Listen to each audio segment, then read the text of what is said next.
कर दिया है। अब हमारा मेन क्लास स्टार्ट हो गया है। तो everyone, good evening to all of you. हम बात करते हैं सबसे पहले आर्टिकल 32 की। आर्टिकल 32 बहुत इम्पोर्टेंट है। इसको सबसे पहले जो हमारे भीमराव अंबेडकर जी हैं,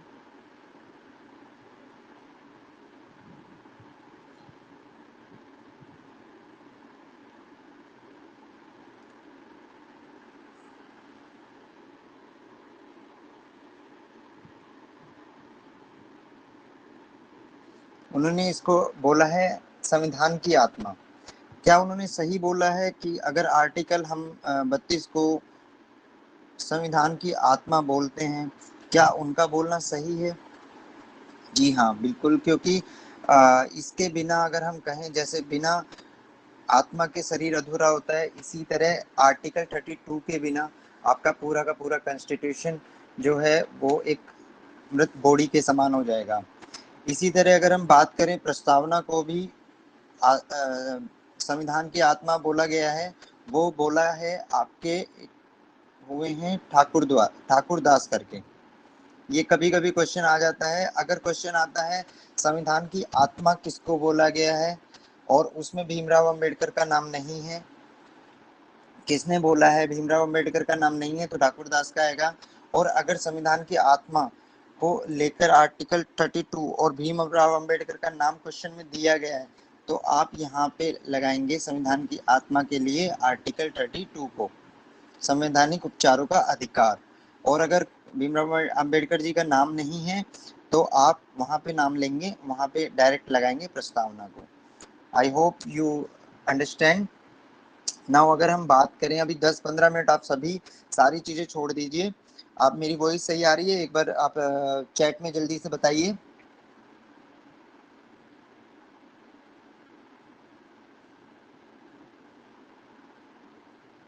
गुड। अब हम बात करते हैं कि आर्टिकल 32 बोलता क्या है। आर्टिकल 32 बोलता है कि संविधान, जिस तरह डॉक्टर डायग्नोस करता है किसी चीज का, डायग्नोस करने के बाद में वो क्या करता है, वो आपको मेडिसिन देता है या जो भी आपकी परेशानी है उसका सॉल्यूशन करता है। इसी तरह अगर संविधान ने हमें मूल अधिकार दिए गए हैं, अगर मूल अधिकारों का किसी भी व्यक्ति का उल्लंघन होता है, अगर कोई भी व्यक्ति जिसका जो आपका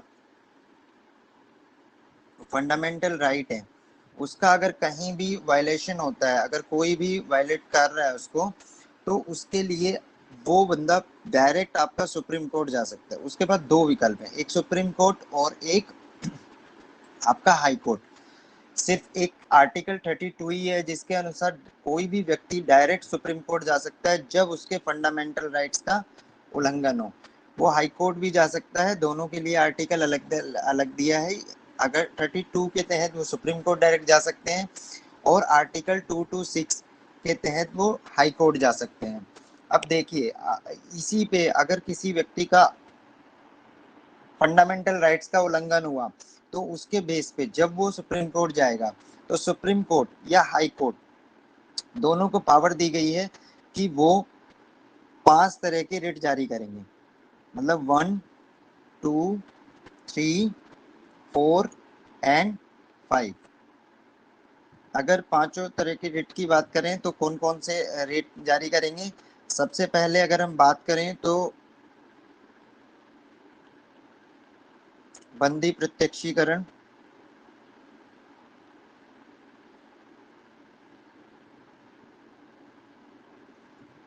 ये सबसे पहला रिट जारी होता है अगर किसी भी व्यक्ति का फंडामेंटल राइट, जितने भी फंडामेंटल राइट दिए हैं उनका उल्लंघन होता है और वो सुप्रीम कोर्ट जाता है। तो सुप्रीम कोर्ट में एक राइट है, एक रिट है सबसे पहला बंदी प्रत्यक्षीकरण का। इसको मैं समझाऊंगा आपको। फिर दूसरा रिट जारी होता है अगर परिस्थिति के अनुसार परमादेश का। फिर तीसरा रिट अगर जारी होता है वो प्रतिषेध का।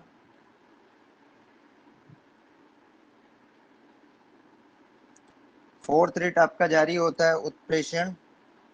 अगर आप इनके नाम ही देखेंगे तो नाम से ही जान जाएंगे इसका कि ये रिट कहना क्या चाहता है। और लास्ट है अधिकार प्रश्चा का।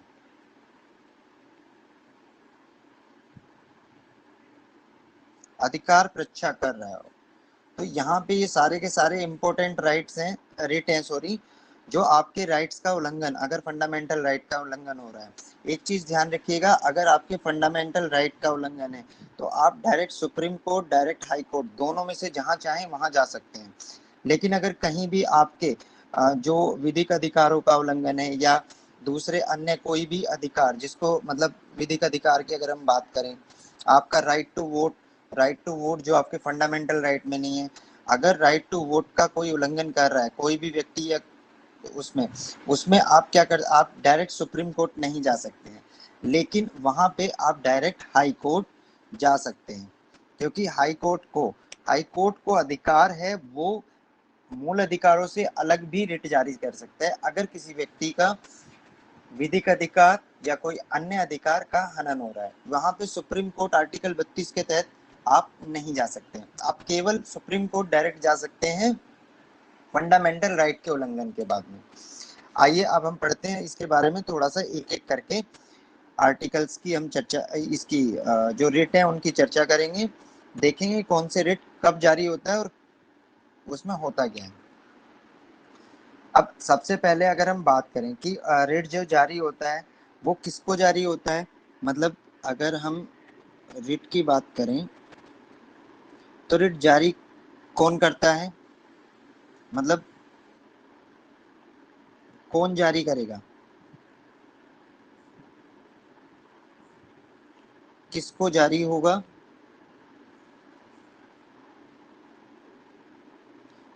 कौन सा रिट जारी होगा, परिस्थिति के अनुसार डिपेंड करेगा। एंड लास्ट में सुप्रीम कोर्ट और हाई कोर्ट की स्थिति क्या होगी रिट जारी करने में।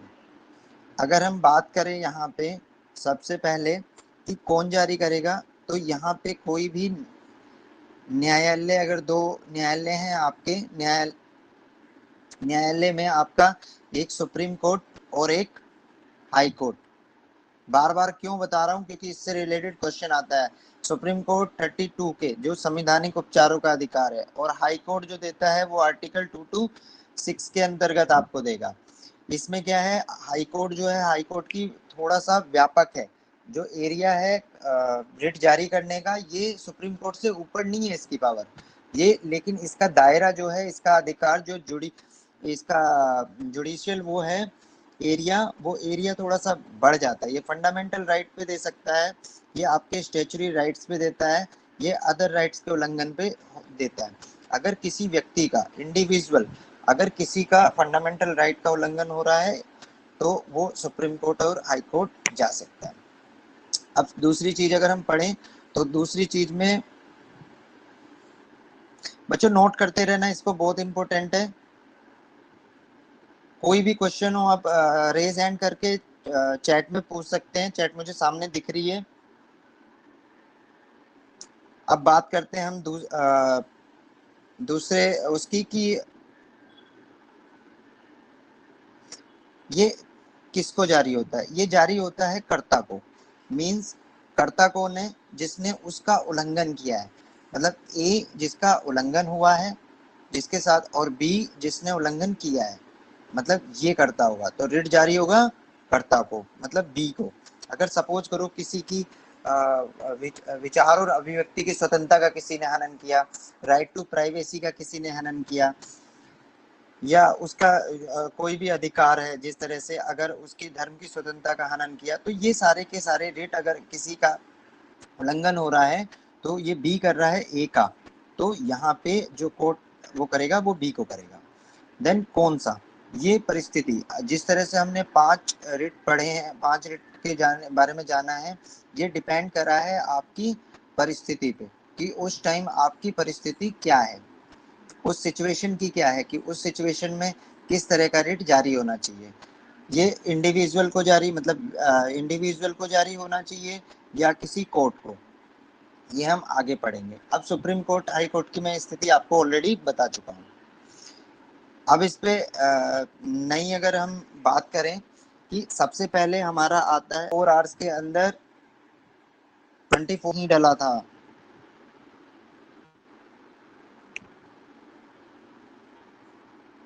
चलिए, अब रिकॉर्डेड मैंने कर दिया है, अब कुछ नहीं छेड़ना इसमें। अब हम बात करते हैं इसमें दो अपवाद हैं। अपवाद कौन कौन से हैं इसमें? आपके सबसे पहला अपवाद है आपका प्रेसिडेंट, मतलब प्रेसिडेंट के अगेंस्ट में ये रिट जारी नहीं हो सकता। प्रेसिडेंट एंड सेकंड, जैसे स्टेट में आपका गवर्नर होता है, ना तो प्रेसिडेंट के और ना गवर्नर के अगेंस्ट में ये रिट जारी नहीं हो सकता। आप उन प्रेसिडेंट को आप ये नहीं बता सकते कोई भी सुप्रीम कोर्ट या हाई कोर्ट की आप अपने कर्तव्यों का, जो संविधान ने दिया है, आप अपने कर्तव्यों का पालन करें, क्योंकि प्रेसिडेंट हायर ऑफिशियल बॉडी होते हैं, मतलब उनको अपवाद में लाया गया है गवर्नर को और प्रेसिडेंट को। जैसे मैंने बताया कि सुप्रीम कोर्ट के लिए, सुप्रीम कोर्ट आप डायरेक्ट करप्शन, अगर उसने आपसे घूस मांगी है, पासपोर्ट अधिकारी ने या कुछ मांगी है, तो आप डायरेक्ट नहीं जा सकते, डायरेक्ट आपको प्रोसीजर से चलना पड़ेगा। सेशन कोर्ट या हाई कोर्ट, जिस तरह भी आपका परिस्थितियां बोलती हैं, वहां पे आप जाएंगे अगर करप्शन का मामला है। समझ में आया? आप केवल सुप्रीम कोर्ट कहां से जा सकते हैं? फंडामेंटल राइट्स पे। यहाँ तक आई होप आपको समझ में आया। जल्दी जल्दी बताइए, फिर नेक्स्ट डेट पे चलते हैं हम। जल्दी चैट में बताइए। Very good. भरत को समझ में आया, अमित को समझ में आया।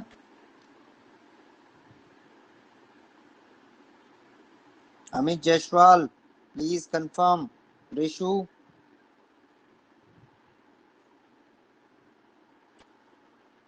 चलिए वेरी गुड। अब हम बात कर रहे हैं नेक्स्ट की। नेक्स्ट कौन सा रिट है? दो रिट थोड़ा सा कंफ्यूजन स्टेट में रहते हैं, ये चीज ध्यान रखिएगा। एक आपका प्रतिषेध और एक आपका उत्प्रेषण। अब प्रतिषेध, अगर हम बात करें प्रतिषेध की, प्रतिषेध मतलब ये आपका प्रोहिबिशन। प्रोहिबिशन मतलब ये मना करता है, मतलब मना कर रहा है। अब मना कब किया जाता है? कोई काम हो जाए या कोई काम होने से पहले। आपने किसी बच्चे को भी क्या करोगे? मना करोगे कि बेटा ये काम मत करना, या आपके मम्मी पापा या सब कहते हैं ना कि ये काम नहीं करना। इसी तरह ये किया जाता है जब कोई कार्य संपन्न नहीं हुआ या कोई निर्णय नहीं संपन्न नहीं हुआ, तब प्रतिषेध होगा, और उत्प्रेषण होगा जब कार्य संपन्न हो चुका हो। अब यहाँ पे अगर हम बात करें, नोट डाउन करते रहिए, जो भी मैं बोल रहा हूँ ना आप उसको थोड़ा थोड़ा नोट डाउन करिए। जब आप दोबारा से इसको पढ़ेंगे या सुनेंगे इस क्लास को, तो आपको इजीली समझ में आएगा। अब हम प्रतिषेध रिट की बात करते हैं, मतलब प्रोहिबिशन, वो मना करता है। सबसे पहले ये है क्या,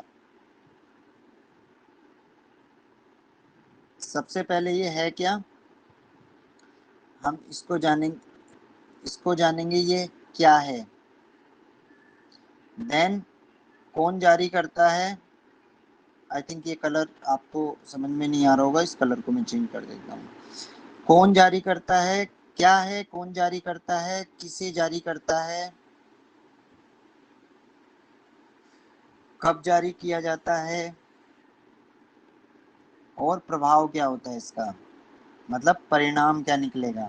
अब अगर हम क्या है ये बताएं तो लिख लीजिएगा कि प्रतिषेध रिट, मतलब प्रतिषेध रिट न्यायिक संस्था और अर्ध न्यायिक संस्था के खिलाफ जारी होता है। किसके जारी होता है? जुडिशरी जो हो और जो हाफ जुडिशरी हो।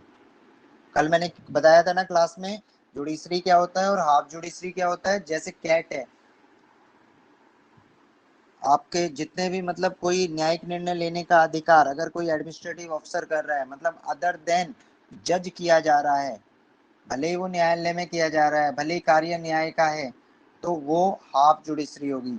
और अगर फुल जुडिशरी, जिस तरह से सुप्रीम कोर्ट या हाई कोर्ट, वो पद भी उनका जज है, वो वैसे भी जज हैं, जगह भी न्यायालय है, और निर्णय भी न्यायालय का दिया जा रहा है। तो जुडिशरी में और हाफ जुडिशरी में ये डिफरेंस होता है। तो किसको जारी हो सकता है, यहाँ पे पब्लिक सर्वेंट की बात नहीं की जा रही, यहाँ पे जुडिशरी और हाफ जुडिशरी। अब जो अपर कोर्ट है, मतलब जो अपर कोर्ट है वो किसको जारी करेगा, लोअर कोर्ट को। मतलब हाई कोर्ट में गए हैं आप तो सेशन कोर्ट और इनको जारी किया जा सकता है, सुप्रीम कोर्ट गए हैं तो वो लोअर कोर्ट को जारी करते हैं। यहाँ पे मुझे आप बताइएगा कि क्या सुप्रीम, एक क्वेश्चन है, आप कहीं पता मुझे बताइएगा क्लास खत्म होने से पहले कि क्या सुप्रीम कोर्ट हाई कोर्ट को ये रिट जारी कर सकता है या नहीं। चलिए ध्यान दीजिएगा ध्यान से। अब ये कब ये कौन जारी करता है, ये अपर कोर्ट जारी करता है लोअर कोर्ट को। अपर कोर्ट मतलब सुप्रीम कोर्ट या हाई कोर्ट, लोअर कोर्ट को किसी भी कोर्ट को। अब लिखिए, प्रतिषेध रिट न्यायिक संस्था और अर्ध न्यायिक संस्था के खिलाफ जारी होता है। इसके द्वारा न्यायालय किसी न्यायिक संस्था या अर्ध न्यायिक संस्था के द्वारा, न्यायिक संस्था या अर्ध न्यायिक संस्था के द्वारा कब जारी करेगा, जब वो अपने क्षेत्राधिकार का उल्लंघन करेगा। मतलब जो उसका जुडिशियल रिव्यू, जुडिशियल एरिया, जो जुरिडिक्शन है जो उसका, मतलब क्षेत्राधिकार, जैसे कहते हैं ना कि कोई पुलिस वाला कहता है ये तो मेरे जुरिडिक्शन का मामला ही नहीं है। इसी तरह अगर वो किसी कोर्ट के जुरिडिक्शन से बाहर है और वो उस पर कोई निर्णय ले रहा है तो वहां पे अपर कोर्ट लोअर कोर्ट को प्रतिषेध रिट जारी करती है। मतलब अगर जुरिडिक्शन से उल्लंघन हुआ तो वहां पे दोनों रिट जारी हो सकते हैं, प्रोहिबिशन भी जो प्रतिषेध है और आपका उत्प्रेषण भी। लेकिन अंतर क्या है मैं आगे बताऊंगा। अब क्या हुआ कि अर्ध न्यायिक या न्यायिक को उसने उल्लंघन के मामले में जारी कर दिया। और यहाँ पे अगर हम बात करें, यहाँ पे कोई भी कार्यवाही होने से रोकता है। मतलब कार्यवाही यहाँ पे नहीं हुई है, मतलब कोई कोर्ट किसी मामले को अपने यहाँ निर्णय ले रही है, वहां पे उसका केस चल रहा है। अभी मैं एग्जांपल दूंगा, कोई केस चल रहा है उस कोर्ट में जो उसके जुरिडिक्शन में नहीं आता है, तो उसके निर्णय होने से पहले जब तक निर्णय नहीं हुआ है कोर्ट क्या करेगा, हाई कोर्ट या सुप्रीम कोर्ट में अगर कोई व्यक्ति पहुंच जाता है तो कोर्ट उसको निर्णय देने से मना कर देगा कि ये केस आपके क्षेत्राधिकार से बाहर है, आप अपने क्षेत्राधिकार का उल्लंघन करके इस पे निर्णय ले रहे हैं। तो यहाँ पे आपको इसके मतलब यहाँ पे आपको इस केस से बाहर निकाला जाएगा। जब जो आपके जुरिडिक्शन में होगा उसके अंदर में आपको मतलब आप जिसके जुरिडिक्शन में होंगे आप पे केस वहां चलेगा। अब ये थोड़ा सा मैं रिकैप करता हूँ कि न्यायिक संस्था और अर्ध न्यायिक संस्था क्या होती है, ध्यान से दीजिएगा। ये बहुत बार क्वेश्चन आता है कि इसको एक टेबल बना लीजिए, सपोज करो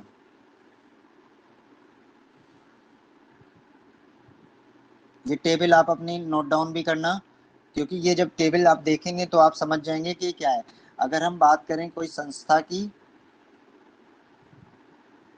कार्य की और व्यक्ति की, अब सपोज करो सबसे पहले अगर हम न्याय मतलब जुडिशरी की बात कर रहे हैं, हाफ जुडिशरी नहीं फुल जुडिशरी, मतलब कोई संस्था है न्यायिक, न्यायिक अर्थात हाई कोर्ट या सुप्रीम कोर्ट, कोई कार्य किया जा रहा है न्यायिक कार्य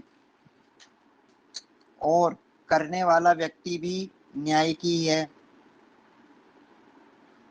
तो वो अगर तीनों के तीनों न्यायिक में आते हैं तो वो जुडिशरी में आएंगे।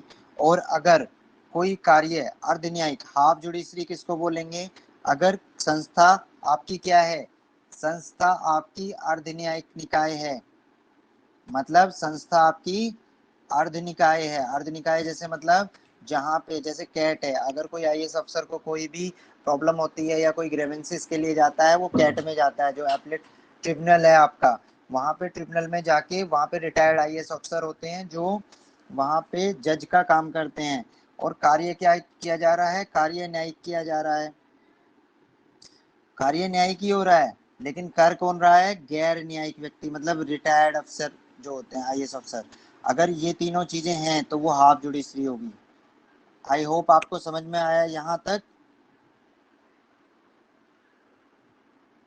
अब सपोज करो एक एक क्वेश्चन है जो मैंने, फिर मैं पूछता हूँ आपसे एक क्वेश्चन। हाई कोर्ट के जो हाई कोर्ट हैं, हाई कोर्ट के जो सीजे हैं, मतलब चीफ जस्टिस हाई कोर्ट, अगर चीफ जस्टिस हाई कोर्ट हैं, क्या उनके अगेंस्ट में ये रिट जारी हो सकता है परमादेश का?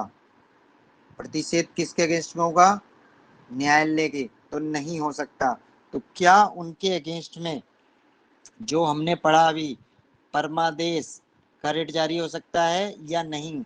और जारी हो सकता है तो क्यों? कमेंट बॉक्स में आप बताइए। क्वेश्चन दोबारा सुनिए। हाई कोर्ट के चीफ जस्टिस के अगेंस्ट में क्या परमादेश का रिट जारी हो सकता है? जितना मैंने बताया उसके आधार पे आप कोशिश कीजिए।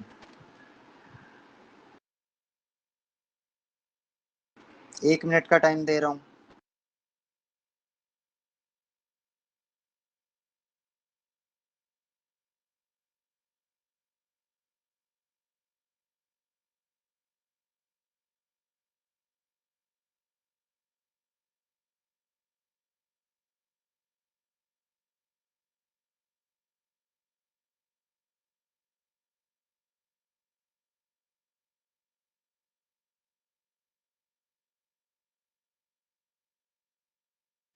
आधार बताइए, परमादेश का रिट क्यों जारी हो सकता है? परमादेश का रिट कब जारी होता है? जब अपनी ड्यूटी नहीं निभा रहे वो। तो जुडिशरी की ड्यूटी अगर वो नहीं निभा रहे तो क्या उनके अगेंस्ट में होगा?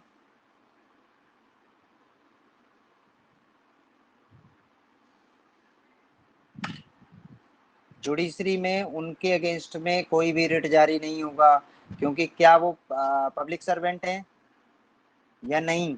वहां पे वो जुडिशरी का काम कर रहे हैं, वो पब्लिक सर्वेंट नहीं है। लेकिन उनके अगेंस्ट में परमादेश रिट जारी हो सकता है। किस स्थिति में? क्योंकि जब वो अपने कार्यालय के लिए काम करते हैं, नियुक्तियों के लिए काम करते हैं, वहां पे कोई चपरासी की भर्ती करनी है या कोई क्लर्क की भर्ती करनी है, तो उसमें वो उनके जुरिडिक्शन में आएगा। और जब वो उसकी भर्ती, अगर वो अपनी जो दी गई ड्यूटी है उसका उल्लंघन करते हैं तो उसके अगेंस्ट में परमादेश का रिट जारी होगा। समझ में आया? क्यों जारी होता है? जुडिशरी के लिए नहीं, जो उनका एडमिनिस्ट्रेटिव जॉब है उसके लिए। और सीजेआई के अगेंस्ट में, जो आपके भारत के चीफ जस्टिस ऑफ इंडिया है, उनके अगेंस्ट में नहीं हो सकता, क्योंकि उनके ऊपर कोई भी हायर कोर्ट नहीं है। तो इसलिए क्वेश्चन आया हुआ है किसी स्टेट सर्विसेज में कि हाई कोर्ट के सीजे जो चीफ जस्टिस हैं उनके अगेंस्ट में। अब इसका मैं एक बहुत प्यारा सा एग्जांपल देता हूँ, ध्यान रखना कि किस तरह से आपको, अब ये कभी नहीं भूलोगे आप। मतलब हम बात करते हैं प्रतिषेध की। प्रतिषेध रिट में क्या हुआ, एक एग्जांपल लीजिए। सपोज करिए एक ए व्यक्ति है, एक बी व्यक्ति है। दोनों के दोनों अभी एट प्रेजेंट में दिल्ली में हैं और दोनों की हो गई लड़ाई। दोनों एक दूसरे से लड़ लिए। लड़ने के बाद में बी कोर्ट गया। कोर्ट कहाँ गया? यहाँ नहीं, कोर्ट गया वो कोलकाता। कोलकाता जब कोर्ट गए वो, क्योंकि कोलकाता में उनके चाचा हैं। बी के चाचा कोलकाता में हाई कोर्ट में जज हैं। कोलकाता हाई कोर्ट के जज थे। तो उन्होंने बताया कि ए के साथ मेरी लड़ाई हुई। तो हाई कोर्ट के जज जो उसके चाचा हैं, उन्होंने कहा तू एक काम कर, यहाँ पे आ कोलकाता में, और ए के खिलाफ में केस कर दे। अब जिस तरह से बी गया, बी ने चाचा की मतलब कोलकाता कोर्ट में उसके अगेंस्ट में केस कर दिया। अब ए को क्या हुआ? ए को आना पड़ेगा यहाँ पे इसके पास में। अब ये जो कोलकाता कोर्ट ने इसको क्या किया, इसको दिया नोटिस जैसे ही वहां पे उसने उसके लिए पिटिशन फाइल की, इन्होंने तुरंत इसके अगेंस्ट में समन जारी कर दिया। ए को बोला कि आप यहाँ पे हाजिर होइए, लेकिन ए तो दिल्ली का रहने वाला है और बी भी दिल्ली का रहने वाला है, लड़ाई भी दिल्ली में हुई है। और जो यहाँ पे ये चाचा है हाई कोर्ट के, आपको समझ में आ गया कि अब जो ए का वकील था या ए का कोई दोस्त था, वो क्या किया, जैसे ही नोटिस जारी हुआ, नोटिस लेके उसके अगेंस्ट में गया वो सुप्रीम कोर्ट, क्योंकि यहाँ पे इनका अधिकारों का उल्लंघन हो रहा है। कौन सा किस तरह से फंडामेंटल राइट का उल्लंघन हो रहा है कि यहाँ पे जो ये बॉडी है, ये जो काम कर रहे हैं, ये अपने जो जुरिडिक्शन है उससे बाहर निकल के काम कर रहे हैं। क्योंकि यहाँ के जो चाचा हैं, उनके जज हैं, जो उनका जुरिडिक्शन लेवल केवल और केवल कोलकाता के अंदर है। कोलकाता के अंदर ना तो ये कोलकाता का रहने वाला है, ये एंगल नहीं बनता, ना बी कोलकाता का रहने वाला है, ना लड़ाई कोलकाता के अंदर हुई है। तो सारा का सारा जब जुरिडिक्शन से बाहर है, अगर इन्होंने किया तो सुप्रीम कोर्ट तुरंत इनके अगेंस्ट में क्या करेगा, सॉरी, प्रतिषेध रिट जारी करेगा। मतलब निर्णय सुनाए जाने से पहले कि आपको जाना ही नहीं है, जैसे ही प्रतिषेध रिट जारी होगा तो मामला वहीं पे खत्म हो जाएगा। हाँ, उसके बाद में इनका जुरिडिक्शन अगर आता है, वो दिल्ली में अगर केस करते हैं या कहीं भी, वो एक अलग चीज है। या एक एंगल अगर ऐसा आता है कि बी अगर चेन्नई से रहने वाला है, सॉरी कोलकाता से रहने वाला है, अगर ये कोलकाता का रहने वाला है, तो एक एंगल यहाँ पे ऐड हो सकता है, तब ये कोलकाता में केस कर सकता है। आई होप यहाँ तक समझे आप इस चीज को। तो यहाँ पे हमने 3 रिट पढ़ लिए हैं आज। अब चौथा रिट, ये 5 ही रिट हो पाएंगे आई थिंक, लेकिन मैं सोचता हूँ अगर 5 रिट अच्छी तरह से हो गए तो आपको इससे कोई भी क्वेश्चन बाहर नहीं जाएगा। आप सभी मेरे साथ एग्री हैं? अभी तक जो मैंने पढ़ा है वो आपको समझ में आया? वो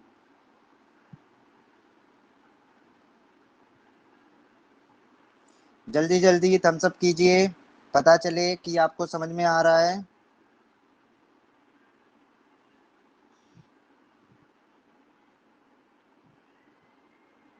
चलिए अब कलर चेंज कर लेते हैं और एक नया रिट पढ़ते हैं। अब नया रिट पढ़ते हैं हम उत्प्रेषण का रिट। उत्प्रेषण मतलब यहाँ पे नाम में ही है उत्प्रेषण। जैसे हमने प्रोहिबिशन पढ़ा, मतलब डिसीजन देने से पहले, यहाँ पे निर्णय लेने के बाद। अब सपोज करो ये क्या होता है, इसी तरह हम पढ़ेंगे। ये कौन जारी करता है, ये किसको जारी होता है, ये कब जारी होता है, और इसका प्रभाव क्या होता है। अब समझिए, अगर हम क्या की बात करें तो क्या की उसमें देखिए कि ये होता क्या है, लिखिए थोड़ा थोड़ा। जो मैं बोलता हूँ ना, जो मैं लिखने के लिए, मतलब जो भी मैं बोल रहा हूँ आप उसको नोट डाउन करते चलिएगा।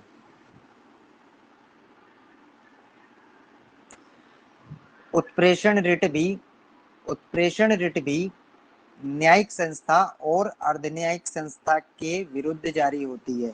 मतलब सबसे पहले हमने क्या कहा इसको, जुडिशरी के और हाफ जुडिशरी जो है उनके अगेंस्ट में जारी होगी। मतलब किसको जारी होगा, जुडिशरी और हाफ जुडिशरी के अगेंस्ट में। इसके द्वारा इसके द्वारा भी क्षेत्राधिकार का उल्लंघन, मतलब किसके लिए होगा ये, जिस तरह से पहले क्षेत्राधिकार मतलब जो जुरिडिक्शन है, अगर जुरिडिक्शन से बाहर कोई भी अगर क्षेत्राधिकार का उल्लंघन हो रहा है तो वहां पे आपका ये रिट जारी होगा। किसको जारी होगा, जुडिशरी और हाफ जुडिशरी के अंदर। यहाँ पब्लिक सर्वेंट और इंडिविजुअल को नहीं जारी किया जा सकता। अब कौन जारी करेगा, हाई कोर्ट या सुप्रीम कोर्ट। सुप्रीम कोर्ट किस आर्टिकल के तहत करता है, जल्दी जल्दी चैट बॉक्स में बताइए।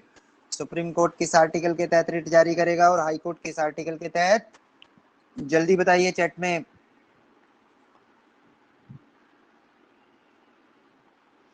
हाई कोर्ट किस उसके लिए जारी करेगा और सुप्रीम कोर्ट किसके लिए।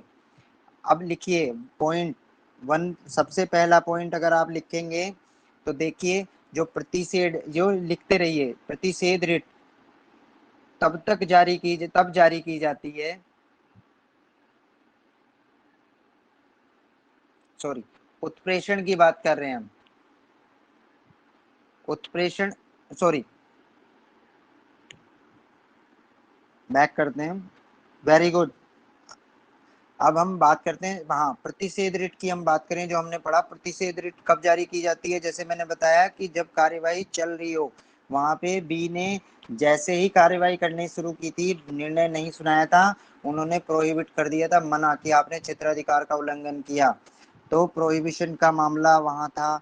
लेकिन अगर हम उत्प्रेषण रिट की बात करते हैं, तो उत्प्रेषण रिट कब जारी होगी, जब निर्णय ले लिया गया हो, मतलब निर्णय सुना दिया गया हो। कब जारी होगा, जब निर्णय सुना दिया गया है, उसके बाद में। प्रतिषेध रिट की अगर हम बात करें, तो चलती हुई कार्यवाही को क्या करेंगे, रोक रहा है वो, मतलब कोई कार्यवाही चल रही है उसको वो स्टॉप करेगा। लेकिन अगर हमें उत्प्रेषण रिट जारी करना है, तो मतलब जो निर्णय ले लिया जा चुका है उसको रद्द करेगा, मतलब कोई भी निर्णय लिया गया है उसको रद्द करेगा, मतलब ये कोर्ट को पता होना चाहिए। अगर निर्णय लिया जा चुका है उसको रद्द करने के लिए बात है, तो वहां पे उत्प्रेषण रिट जारी होगा। और अगर कार्यवाही अभी चल रही है, निर्णय नहीं लिया गया है किसी न्यायिक या अर्ध न्यायिक संस्था के द्वारा, तो वहां पे आपका प्रतिषेध रिट जारी होगा। अब दोबारा से हम सेम एग्जांपल लेते हैं, ए और बी, सेम लड़ाई हुई, सेम कंडीशन, बी का चाचा, अब के इसको मुंबई में ले जाओ, अब मुंबई में है ये, घटना कहाँ हुई, घटना हुई है दिल्ली में, ये भी दिल्ली का रहने वाला और ये भी दिल्ली का रहने वाला, लेकिन इसके चाचा कहाँ हैं, मुंबई में। अब जब घटना हुई तो ये अपने चाचा के फोन मिलाया, चाचा ने बोला यहाँ आके आप यहाँ हमारे यहाँ पे इसके अगेंस्ट में केस कर दीजिए। अब क्या हुआ, अब यहाँ पे जो ए का वकील था, ए का एडवोकेट कमजोर था, मतलब कम पढ़ा लिखा था, जो मतलब काला कोट रहता है ना, मतलब जो एडवोकेट था वो कम पढ़ा लिखा था और उसको नॉलेज नहीं थी। उसने क्या किया, जिस तरह से चाचा ने वो किया, और चाचा ने इसको सजा दे दी, मुकदमा चला, मुकदमे के बाद में नोटिस जारी, मतलब पहले नोटिस जारी हुआ, मुकदमा चला और इसको हो गई सजा। अब ये सजा प्राप्त होगी इसको, इसको जेल भेज दिया गया। अब क्या हुआ, ये ए का कोई दोस्त था या उसकी फैमिली थी, वो गई बड़े वकील के पास में, मतलब जिसके पास बड़ा काला कोट होता है, मतलब जो बिग बिग बी था, होते हैं ना big B, big B type में, वो बड़े जैसे जेठमलानी साहब या बड़े बड़े वकील ऐसे ही नहीं होते। सबसे इम्पोर्टेंट चीज, एडवोकेट से बड़ी कोई भी चीज नहीं होती, क्योंकि ना तो वहाँ आरक्षण होता है और ना केवल और केवल अपने दम पे वो काम करते हैं।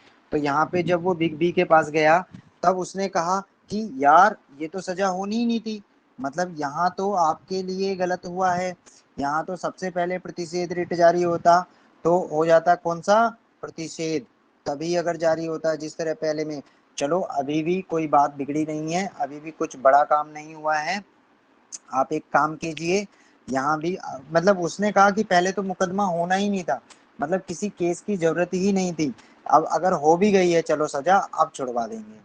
तो उन्होंने कहा चलिए हमारे पास दूसरी है, अब हम क्या करेंगे, हम उत्प्रेषण रिट जारी कराएंगे, क्योंकि यहाँ पे निर्णय लिया जा चुका है। तो और उत्प्रेषण रिट से जो चाचा जी ने निर्णय सुनाया था उसको जीरो कर देंगे, मतलब जीरो, और वो आजाद हो जाएगा। यहाँ तक समझ में आया? अगर अभी तक किसी को प्रश्न है तो वो बेझिझक पूछ सकता है।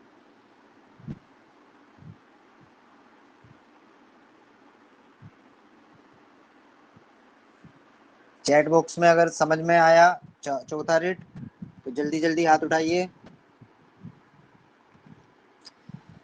चलिए अब चलते हैं हम पांचवें रिट के ओर। पांचवा रिट सबसे एक और रिट है इम्पोर्टेंट है, कौन सा है आपका अधिकार पश्चात। अधिकार पश्चात मतलब वो किस अधिकार से वो पूछ रहा है, अधिकार क्या है।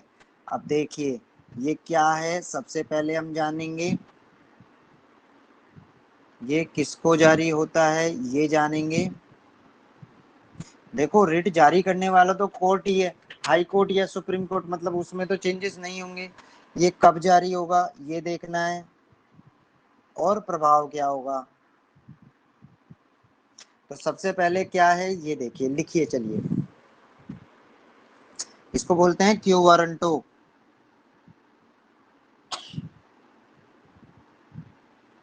अब ये क्या है लिखिए, लोक पद के संबंध में,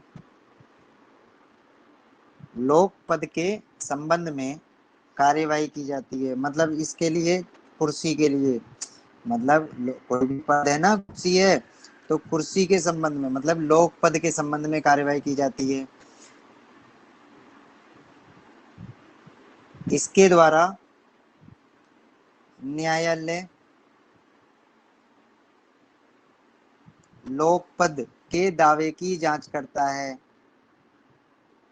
मतलब कोई भी व्यक्ति को कोई जॉब दिला दी हमने, या किसी वो पोर्टफोलियो में बैठा दिया, कोई जॉब मिल गई उसको, और वो जॉब पाने का हकदार नहीं था, मतलब उसने धांधलेबाजी या फ्रॉड करके वो जॉब ली है, तो न्यायालय और किसी ने उसकी कंप्लेंट कर दी, तो वहां पे कोर्ट जारी करेगा अधिकार पश्चात।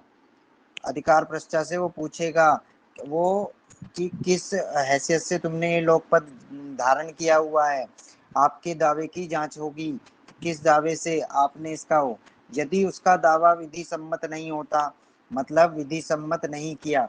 अब सपोज करो मैं एग्जांपल देता हूँ, किसी के चाचा मंत्री हैं, अब मंत्री हैं उनके चाचा, उन्होंने कहा कि एक काम कर, मैं एक चेंज कराता हूँ कि तेरा जो सर्टिफिकेट है 10th की, उसमें एज कम करवा दी, और जो सीमा थी वहां पे आयु की 30 वर्ष थी, लेकिन वहां पे वो 35-36 के थे, और उनकी सर्टिफिकेट में बर्थ सर्टिफिकेट बनवा के फ्रॉड करके और उसकी कम एज करवा के, और उन्होंने उसको वो पद दिलवा दिया। अब जैसे ही पद दिला, किसी ने उसकी कंप्लेन कर दी कि ये तो धांधलेबाजी होके काम हुआ है, किसी को पैसे खिला के काम हुआ है, तो जैसे ही कोर्ट उसका दावे की जांच करेगा और विधि सम्मत नहीं पाया गया, तो उस पद से उसको क्या किया जाएगा, उस पद से उसको हटा दिया जाएगा।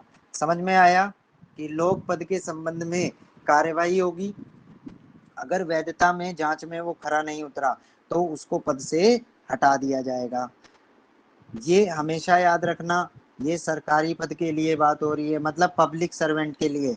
ऐसा नहीं है कि कोर्ट जांच करेगी रिलायंस के सीईओ की या एचडीएफसी बैंक के मैनेजर की, वो सभी के सभी प्राइवेट सेक्टर है, उनकी जांच नहीं होगी। या तो पब्लिक सर्वेंट मतलब या तो पीएसयू के किसी अधिकारी से कर्मचारी तक, या किसी गवर्नमेंट एम्प्लॉय की। अब चलिए जुगाड़ उगाड़ मत लगाइएगा, अगर विधि सम्मत तरीके से आप जांच में फेल हुए तो आपको पद से हटा दिया जाएगा। बहुत सारे केसेस आपने देखे होंगे कि वो उन्होंने अपना जो जाति प्रमाण पत्र था वो गलत लगाया, या एक्सपीरियंस सर्टिफिकेट गलत लगाया, और फिर मामला कोर्ट में गया तो कोर्ट ने कौन सा रिट जारी किया, अधिकार पश्चात का। अधिकार पश्चात से उनको हटा हटा उनको अपनी जॉब को हाथ से धोना पड़ेगा। फिर मंत्री जी ने क्या, अब ये सारे काम हो गए जिस तरह से मैंने आपको बताया। तो यहाँ पे क्या हो रहा है, कब जारी करा जा रहा है, जब लोक पद के दावे की जांच हो रही है। मतलब कि कोई कोर्ट में गया, उसने कहा कि ये सही तरीके से जो ए है उसने जो पद धारण किया है वो किसी न किसी तिकड़मबाजी से किया है, कोई करप्शन से, कोई जुगाड़ से, कोई पैसा लगा के। तो हमने आज क्या क्या पढ़ा, हमने आर्टिकल 32 के तहत पढ़े 5 रिट। कौन जारी करता है, सुप्रीम कोर्ट या हाई कोर्ट। आर्टिकल 226 226 के लिए उसमें हाई कोर्ट जारी करता है। अब हम पढ़ेंगे थोड़ा सा इस पे इसकी इम्पोर्टेंट फैक्टर्स पढ़ेंगे कि आई होप यहाँ तक आपको समझ में आ गया। अब हम थोड़ा सा ज्यूरिडिक्शन के बारे में बात करेंगे, जिसके लिए मैं बात कर चुका हूं बहुत बार कि सुप्रीम कोर्ट, ये देखो तिरछी लाइन होगी ना, तिरछी नहीं होनी है ऐसे, फिर तिरछी होगी, चलिए तिरछी, ये तिरछी चाह रही है लाइन होना। अब हम बात करेंगे सुप्रीम कोर्ट या हाई कोर्ट की। सुप्रीम कोर्ट हाई कोर्ट की अगर हम बात करें तो सुप्रीम कोर्ट सबसे पहली चीज, सुप्रीम कोर्ट किस में करेगा, आर्टिकल 32, दोनों में डिफरेंस देख रहे हैं हम, आर्टिकल 32, और हाई कोर्ट किस में करेगा, आर्टिकल 226 के अगेंस्ट में। दूसरा, ये केवल और केवल फंडामेंटल राइट्स के लिए करेगा, और ये फंडामेंटल राइट्स तो करेगा ही करेगा, प्लस स्टैच्यूटरी राइट्स जो आपके हैं उनके लिए भी। तीसरा क्या है कि जो क्षेत्राधिकार है, थोड़ा सा कहीं ना कहीं क्षेत्राधिकार फंडामेंटल राइट्स तक सीमित है। क्षेत्राधिकार कहाँ तक सीमित है सुप्रीम कोर्ट का, फंडामेंटल राइट तक। हाई कोर्ट का बड़ा अधिकार नहीं है लेकिन व्यापक है। हम कह सकते हैं कि हाई कोर्ट का अधिकार जो है फंडामेंटल राइट्स के उसके साथ साथ स्टैच्यूटरी राइट के लिए भी है और व्यापक है। अब यहाँ पे थोड़ा सा लिख लीजिए, लिखने में आपको याद रहेगा आगे। यदि किसी व्यक्ति का फंडामेंटल राइट मतलब मूल अधिकार, यदि किसी व्यक्ति का मूल अधिकार का हनन हुआ है या उल्लंघन हुआ है तो उसके पास राइटिंग थोड़ा सा तेज कीजिए, क्योंकि आप अगर 2x पे जाके लिखेंगे तभी आप मेंस में पूरा लिख पाएंगे। यदि किसी व्यक्ति का मूल अधिकार का उल्लंघन हुआ है तो उसके पास विकल्प है कि अनुच्छेद 226 से उच्च न्यायालय जाया जाए, मतलब हाई कोर्ट जाया जाए, या अनुच्छेद 32 से सुप्रीम कोर्ट जाए।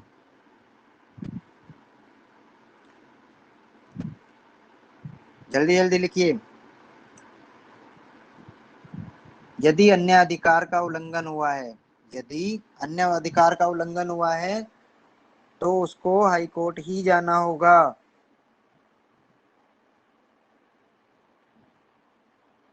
यहाँ ये पक्ष नहीं है कि अधिकार छोटा या बड़ा है, मतलब हाई कोर्ट या सुप्रीम कोर्ट का, अर्थात मूल अधिकार की व्यापकता और वरीयता देना होता है। मतलब हम क्या कर रहे हैं, फंडामेंटल राइट्स के लिए हमने फंडामेंटल राइट को ज्यादा वरीयता दी, इसलिए फंडामेंटल राइट के लिए आप सुप्रीम कोर्ट जा सकते हैं। देखो किसी चीज को सोचने के दो नजरिए हैं। एक नजरिया है कि आप फंडामेंटल राइट के लिए आपको एक और अधिकार दे दिया, आप डायरेक्ट सुप्रीम कोर्ट जा सकते हैं। मतलब यहाँ पे हम प्रेफरेंस किसे दे रहे हैं, फंडामेंटल राइट्स को इन कंपेयर टू अदर्स। ठीक है। और अगर आप फंडामेंटल राइट्स के अगेंस्ट में किसी और अधिकार के लिए हाई कोर्ट जा रहे हैं तो वहां पे हाई कोर्ट की चॉइस है, वो आपको रिट जारी करे आपके लिए या नहीं जारी करे। लेकिन सुप्रीम कोर्ट अगर जाते हो तो उनको करना ही पड़ेगा, वो उसकी जुरिडिक्शन में पूरा का पूरा भारत आता है। और हाई कोर्ट, हाँ एक चीज और लिखिए इसमें, फोर्थ पॉइंट, मतलब जो एरिया है, मतलब क्षेत्र है जो यहाँ पे फुल इंडिया, और यहाँ पे क्या है, ओनली जिस स्टेट में वो जिस स्टेट के लिए है, या दो से अधिक स्टेट के लिए है तो उसके लिए, मतलब जो उसका क्षेत्र है। अब देखिए हमने भाग 3 में क्या क्या पढ़ा। भाग 3 में मतलब हमारा पूरा मूल अधिकार अभी खत्म हो गए हैं, मेन हमने आर्टिकल 32 तक पढ़ लिया, लेकिन 33 और 34 और 35, 31 पहले ही मतलब नल एंड वॉइड कर दिया गया था, संपत्ति का अधिकार जिसको 300A में जोड़ा गया था। तो हमने 1 बाय 1 करके सारे अधिकार पढ़े। ये इम्पोर्टेंट था इसलिए मैंने इसको रिकैप किया। आई होप आज की क्लास में आपको मजा आया होगा। तो अभी हम देखें तो हमने 12 से 35 तक आर्टिकल पढ़ने हैं जो मूल अधिकार भाग 3 में आते हैं। अब 3 आर्टिकल हैं, 33, 34 और 35। तो ये थोड़ा सा अगर हम पढ़ें, मैं जल्दी से कवर करता हूँ आपको, और आपके मूल अधिकार का वो खत्म हो जाता है, क्योंकि 33 हमने पहले कवर नहीं किया था। अगर हम देखें आर्टिकल 33, आर्टिकल 33 क्या कहता है? आर्टिकल 33 कहता है कि यहाँ पे किसी भी अधिकार की बात नहीं की जा रही है। ये किसी भी अधिकार की बात नहीं करता, मतलब यहाँ पे कोई राइट की बात नहीं है। जिस तरह 12 से 35 में वो हर तरह के अधिकार दे रहा था, इसलिए हमने संवैधानिक उपचारों के अधिकार के बाद में अधिकार खत्म कर दिए। ठीक है, ये किसी भी तरह का राइट नहीं दे रहा, ये दे रहा है 4 चीजों का। मतलब ये चार बातों के लिए, 4 व्यक्तियों, 4 तरह के संस्थाओं के लिए बात कर रहा है, या व्यक्तियों के लिए जो लॉ एंड ऑर्डर मेंटेन करते हैं। अब सीमाएं भी तो लगेंगी ना। जो लॉ एंड ऑर्डर मेंटेन करते हैं, मतलब आईएएस, आईपीएस, जो भी लोक सेवक हैं, उसमें पुलिस का एक कांस्टेबल से लेके और एक आईपीएस तक सब आते हैं। मतलब जो भी लोक सेवक हैं, लॉ एंड ऑर्डर पहला वर्ग। दूसरा वर्ग आता है सैन्य सेवाएं वाले, जो सैन्य सेवा देते हैं, मतलब जो आपकी भारत की सुरक्षा के लिए जिम्मेदार हैं, मतलब सैन्य सुरक्षा बल, डिफेंस फोर्सेस। तीसरा, जो भी आपकी आसूचना से संबंधित हैं। आसूचना मतलब जो आईबी एंड रो, जितने भी आपके खुफिया, गुप्तकर, गुप्तचर या वो विभाग हैं, वो सारे के सारे व्यक्ति। और चौथा आता है जो भी आपके दूर संचार, मतलब दूर संचार इस तरह से नहीं करेंगे प्राइवेट जैसे आता है जियो वियो, मतलब आप इसके लिए एक वर्ड है ले सकते हैं, जो वायरलेस और कम्युनिकेशन में काम करते हैं। कहीं भी वायरलेस और कम्युनिकेशन में, मतलब 4 तरह के व्यक्ति। पहला लॉ एंड ऑर्डर को मेंटेन करने वाला, दूसरा सैन्य बल, तीसरे आईबी रो जो आसूचना से संबंधित है, और चौथा वायरलेस। मतलब आर्टिकल 33 इन 4 वर्ग के बारे में बात करता है, और कहता है कि इन 4 वर्ग के जो फंडामेंटल राइट्स होंगे उनको संसद किसको अधिकार देता है? संसद सीमित कर सकती है। मतलब समय समय पे कानून बना के वो आपको, आपके अधिकारों को सीमित कर सकती है। इसका अर्थ मतलब ये नहीं है कि फंडामेंटल राइट्स इनके नहीं होते, लेकिन संसद कहीं कोई एक्ट, जैसे आपको एक एक्ट है आपका, कौन सा एक्ट है वो? सिक्योरिटी एक्ट है, जिसमें आपके आईवी रो जितने भी बेल्ट्स वाले हैं या जितने भी चारों वर्ग हैं उनके अधिकार सीमित कर दिए। मतलब अभिव्यक्ति, विचार, अभिव्यक्ति स्वतंत्रता, व्यापार, ये सारे के सारे आपके इसमें इन्होंने बंद कर दिए, मतलब सीमित कर दिए हैं। जिस तरह से अगर हम बात करें कि सेना है, या ये चारों में से कोई चाहे कि हम संगठन बना लें या कोई हड़ताल करें, जिस तरह से एसबीआई बैंक वाले अलग जाके हड़ताल में बैठ जाते हैं ना, तो इन चारों वर्गों में से कोई भी वर्ग हड़ताल नहीं करेगा, मतलब स्ट्राइक नहीं करेगा, या कोई चीज, कोई संगठन नहीं बनाएगा। हड़ताल तो मूल अधिकार में नहीं आता एक्चुअली, लेकिन संगठन नहीं बनाएगा, सम्मेलन नहीं करेगा, तो इस तरह का कुछ भी। जैसे एक चीज मैं आपको एक एग्जांपल देता हूँ, बहुत इजी समझ में आएगा। सपोज करो एक आईएएस एसोसिएशन आपने सुनी होगी, आईएएस एसोसिएशन होती है, और एक दूसरी एसोसिएशन टीचर एसोसिएशन है, जैसे वर्क की होती है ना। तो ये क्या है, देखिए आईएएस एसोसिएशन बन सकती है, मतलब यहाँ पे सीमित नहीं किया संसद ने या किसी भी गवर्नमेंट ने, इसको अभी तक कुछ नहीं कहा है। ये इनके उसके लिए, इस वर्ग के हितों के लिए बना है, और ये भी अपने वर्ग के हितों के लिए बना है। अगर कोई भी विवाद आता है गवर्नमेंट के पास में, मतलब यहाँ गवर्नमेंट है, अगर गवर्नमेंट के पास में इससे रिलेटेड कोई भी विवाद आता है, या गवर्नमेंट ये ज़्यादा फोर्स कर रहे हैं या ज़्यादा दबाव डाल रहे हैं यहाँ पे, तो गवर्नमेंट एक लॉ लाएगी, एक कानून लाएगी, और इसको खत्म कर देगी कि आज के बाद में आईएएस एसोसिएशन नहीं होगी, क्योंकि इनको अधिकार नहीं है कि ये कोई एसोसिएशन कोई संगठन बनाए। लेकिन अगर बना लिया है तो ये रद्द किया जा सकता है, जब तक चल रहा है तब तक चलने दें। लेकिन अगर कोई गया कि टीचर एसोसिएशन को मना करो तो ये नहीं किया जा सकता, क्योंकि ये इनका फंडामेंटल राइट है। अगर विधि सम्मत इन्होंने सम्मेलन किया है या कुछ भी किया है तो इसको सरकार डिनाई नहीं कर सकती है। चलिए अब थोड़ा सा तेजी से आर्टिकल 34 और पढ़ लें। 33 आर्टिकल आपको समझ में आया होगा, इससे अच्छा कहीं भी आपको समझ में नहीं आएगा। अब आर्टिकल 34 कहता है मार्शल लॉ के बारे में। मार्शल लॉ मतलब मार्शल लॉ अगर भारत के क्षेत्र में, किसी भी क्षेत्र में, छोटे क्षेत्र, अगर किसी सपोज करो इस एरिया में मार्शल लॉ लागू है तो वहाँ पे क्या होगा, वहाँ पे आपके फंडामेंटल राइट्स सीमित हो जाएंगे। जो एडमिनिस्ट्रेटिव आपके जो राइट्स हैं, जो एडमिन कर रहा है मतलब आईएएस जो कर रहे हैं, वो सारे के सारे अधिकार किसको, सेना को चले जाएंगे। मतलब जो पुलिस के अधिकार हैं, जो मतलब वहाँ पुलिस बल से काम नहीं चल रहा है, इसलिए यहाँ पे सेना को अधिकार दे दिया जाता है। और संविधान में ये कहीं मार्शल लॉ परिभाषित नहीं है, ध्यान रखना अगर कोई क्वेश्चन में आता है। और कोई क्षेत्र जिस तरह से नागालैंड हुआ, आपका ईस्टर्न सेक्टर हुआ, या कश्मीर की अगर हम बात करें, जो आपका कश्मीर है बहुत दिन तक शांति में रहा है, आज भी इसी तरह से है, तो वहाँ पे एक कानून है अफस्पा, जो आर्म फोर्स स्पेशल एक्ट है, ठीक है, तो उस वो लगा दिया जाता है। और वहाँ पे सारी की सारी अधिकारियों, जो सेना के अधिकारी हैं, फोर्सेस हैं, उनको सारी की सारी पावर्स मिल जाती हैं कि जब लगता है कि पुलिस अब संभाल नहीं पाएगी तब। अब एक लास्ट आर्टिकल है और क्लास को अभी यहीं विराम देते हैं।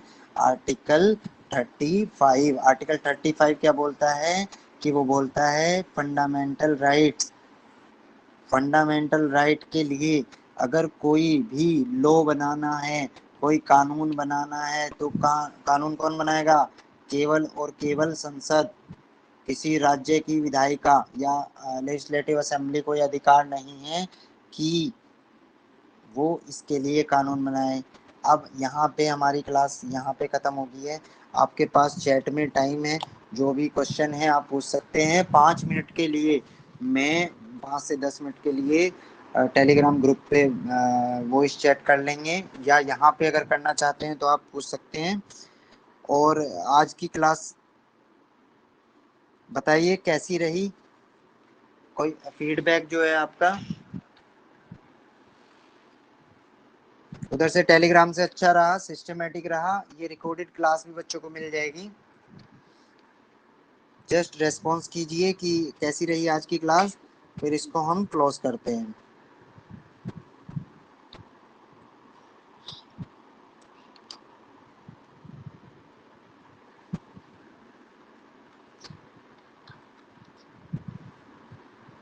बोलो।